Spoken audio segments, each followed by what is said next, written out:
نشانات کا مخزن قرآن کا ہر حرف کرامات کا مخزن۔ بسم اللہ الرحمن الرحیم۔ السلام علیکم ورحمۃ اللہ وبرکاتہ۔ الحمدللہ ہدی للناس کے اگلے پروگرام کے ساتھ آپ کی خدمت میں حاضر ہیں۔ قرآن کریم اللہ تعالیٰ کی وہ عظیم الشان نعمت اور کلام ہے جس کے بارے میں حضرت مسیح موعود علیہ الصلوۃ والسلام نے فرمایا کہ اگر سوری اور معنوی اعراض نہ ہو تو قرآن ایک ہفتہ میں انسان کو پاک کر دیتا ہے۔ اور آگے آپ نے مزید فرمایا کہ قرآن تمہیں نبیوں کی طرح کر سکتا ہے اگر تم خود اس سے نہ بھاگو۔ تو یہ وہ کتاب ہے جو انسان کو انسانیت کے معراج تک پہنچاتی ہے، اور اس کی ایسی تعلیم ہے لا ریب فیہ، جس میں کسی لحاظ سے کوئی شک و شبہ کی گنجائش ہی نہیں رہتی۔ کیوں نہیں رہتی؟ اس لیے کہ اس تعلیم کا نازل کرنے والا عالم الغیب خدا ہے، اور وہ صرف عالم الغیب ہی نہیں، وہ خالق کائنات بھی ہے۔ وہ کائنات بڑے اپنے حساب میں ہو یا چھوٹے رنگ میں ایک انسان کی صورت میں، ہر چیز کو وہ سب سے بہتر جاننے والا اور ہر چیز کو بہترین رنگ میں استعمال کر کے اس کے بہترین نتائج پیدا کرنے کے لیے جو اس نے تعلیم دی ہے، وہ قرآن کے ایک ایک آیت، ایک ایک لفظ سے انسان کو خدا کی طرف جانے کی ایک صدائے عام ہوتی ہے۔ آج کی جو آیت ہے وہ ہے سورہ لقمان کی آیت نمبر 19۔ اعوذ باللہ من الشیطان الرجیم، بسم اللہ الرحمن الرحیم۔ وَلَا تُصَعِّرْ خَدَّكَ لِلنَّاسِ وَلَا تَمْشِ فِي الْأَرْضِ مَرَحًا إِنَّ اللَّهَ لَا يُحِبُّ كُلَّ مُخْتَالٍ فَخُورٍ۔ اور اپنے گال کو لوگوں کے سامنے غصہ سے مت پھلا اور زمین میں تکبر سے مت چل، اللہ یقیناً ہر شیخی کرنے والے اور فخر کرنے والے سے پیار نہیں کرتا۔ اب اللہ اور انسان کا جو تعلق ہے وہ عاشق اور معشوق کا ہے۔ اسی کو اللہ تعالیٰ قرآن کریم میں فرماتا ہے کہ وَالَّذِينَ آمَنُوا أَشَدُّ حُبًّا لِلَّهِ، کہ دیکھو محبت میں مختلف طرح کے لوگ ہوتے ہیں۔ انسان انسانوں سے بھی محبت کرتا ہے، مال سے ہے، بعض اور چیزوں سے ہوتی ہے، لیکن جو محبت ایک مومن اپنے پیارے خدا سے کرتا ہے اس کے مقابل پہ اور کوئی چیز نہیں آتی۔ اور اس محبت کے کھونے کا تصور ہی اس کو موت سے بدتر نظر آتا ہے۔ کسی صورت میں خدا سے محبت کرنے والا خدا کی محبت کو کھونے کا ایک لمحہ کے لیے بھی تصور ہی نہیں کر سکتا۔ اور یہ خدا کا بڑا احسان ہے کہ اس نے اپنے اس دائمی کلام میں مختلف انداز میں بتایا کہ اگر اس محبت کو قائم رکھنا ہے اور میرا پیار چاہتے ہو تو پھر آپ کو ان بدیوں سے، ان بیماریوں سے اپنی روح کو بچانا ہوگا۔ آج کی یہ جو بیماری ہے وہ تکبر ہے، یہ ایک ایسی بیماری ہے جو انسان کو اللہ تعالیٰ کی محبت سے کلیتاً محروم کر دیتی ہے، کیونکہ کبریائی خدا تعالیٰ کی ذات کے شایان شان ہے۔ باقی جتنے بھی انسان ہیں، اللہ تعالیٰ نے قرآن میں ان کی حیثیت ان کو بتاتے ہوئے فرمایا، یا ایھا الناس انتم الفقراء الی اللہ واللہ هو الغنی الحمید، کہ دیکھو اپنی حیثیت نہ بھولو، انسانوں تم اللہ کے در کے گداگر ہو، فقیر ہو، اس لیے اپنی حیثیت پہ رہنا۔ اور ایک فقیر نے تکبر کیا کرنا ہوتا ہے؟ جو مانگ رہا ہو اس میں تکبر آ کیسے سکتا ہے؟ اور اس تکبر سے بچنے کے لیے بھی ہم حضرت محمد مصطفیٰ صلی اللہ علیہ وسلم کی ذات کے محتاج ہیں۔ اللہ تعالیٰ قرآن کریم میں فرماتا ہے کہ اے انسانوں تم اللہ تعالیٰ کے در کے فقیر ہو۔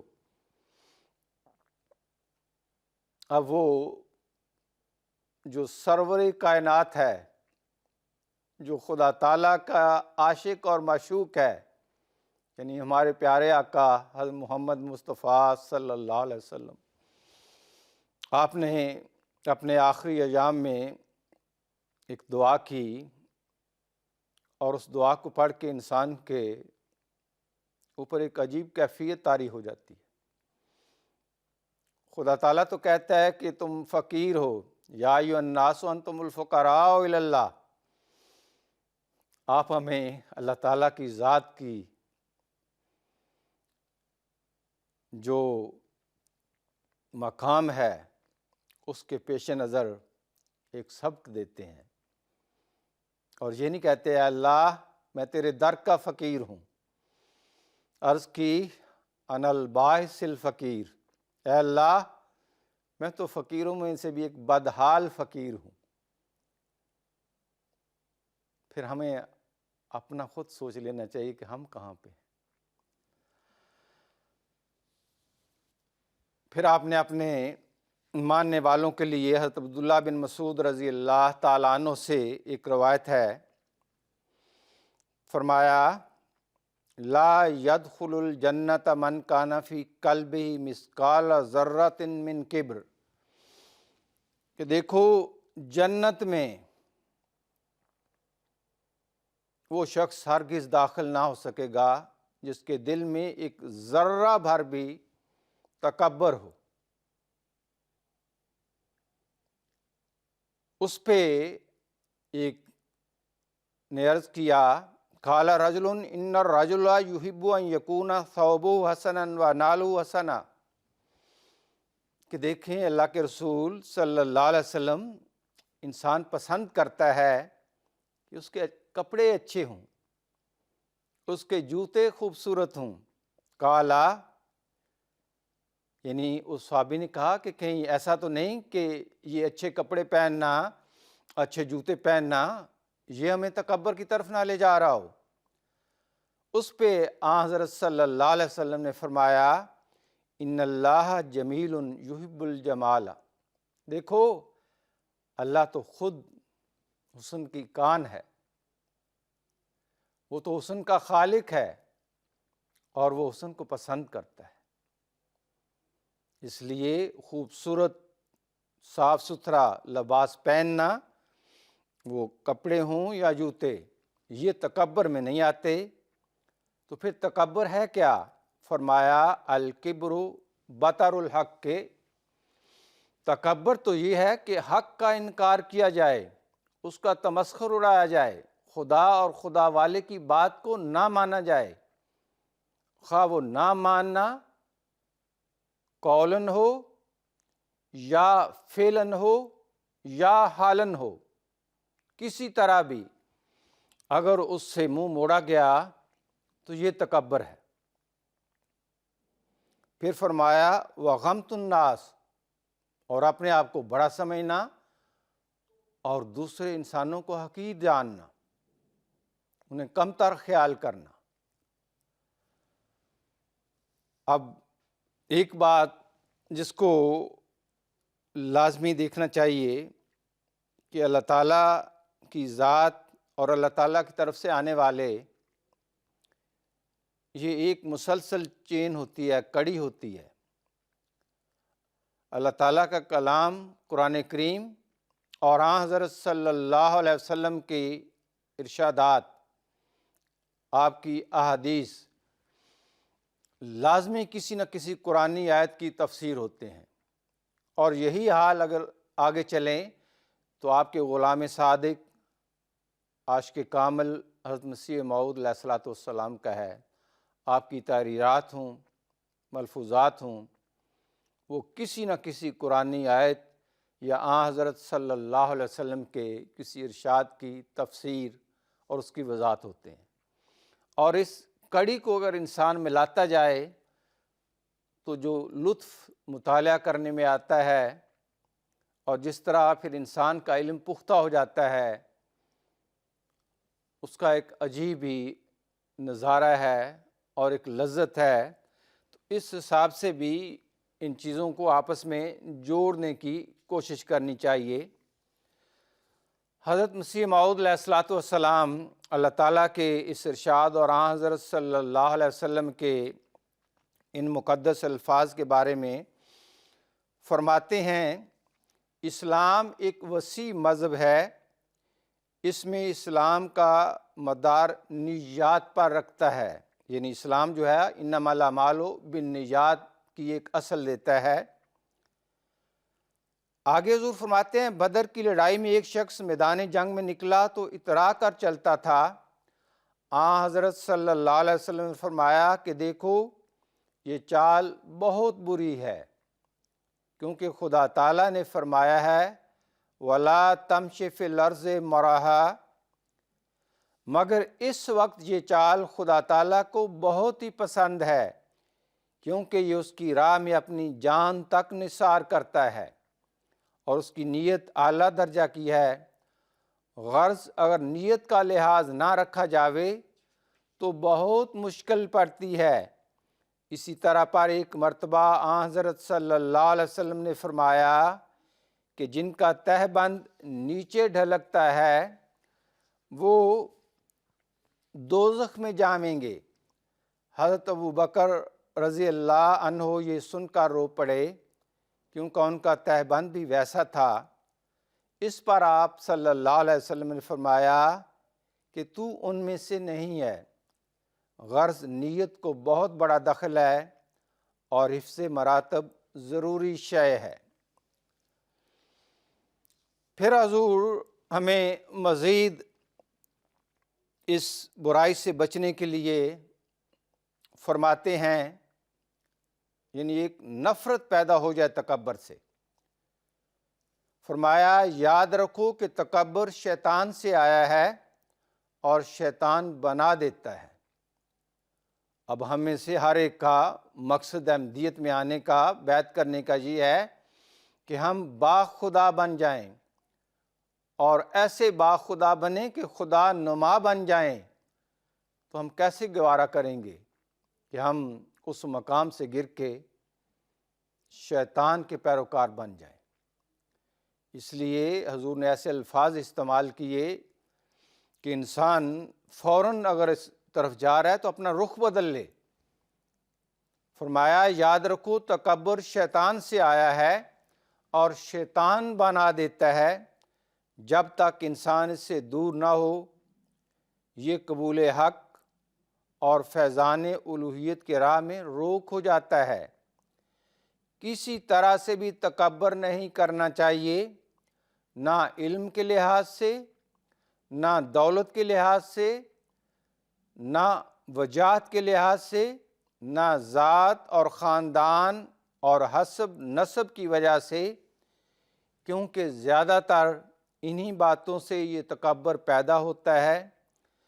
اور جب تک انسان ان گھمنڈوں سے اپنے آپ کو پاک صاف نہ کرے گا، اس وقت تک وہ خدا تعالیٰ کے نزدیک برگزیدہ نہیں ہو سکتا، اور وہ معرفت جو جذبات کے مواد ردیہ کو جلا دیتی ہے اس کو عطا نہیں ہوتی، کیونکہ یہ شیطان کا حصہ ہے، اس کو اللہ تعالیٰ پسند نہیں کرتا۔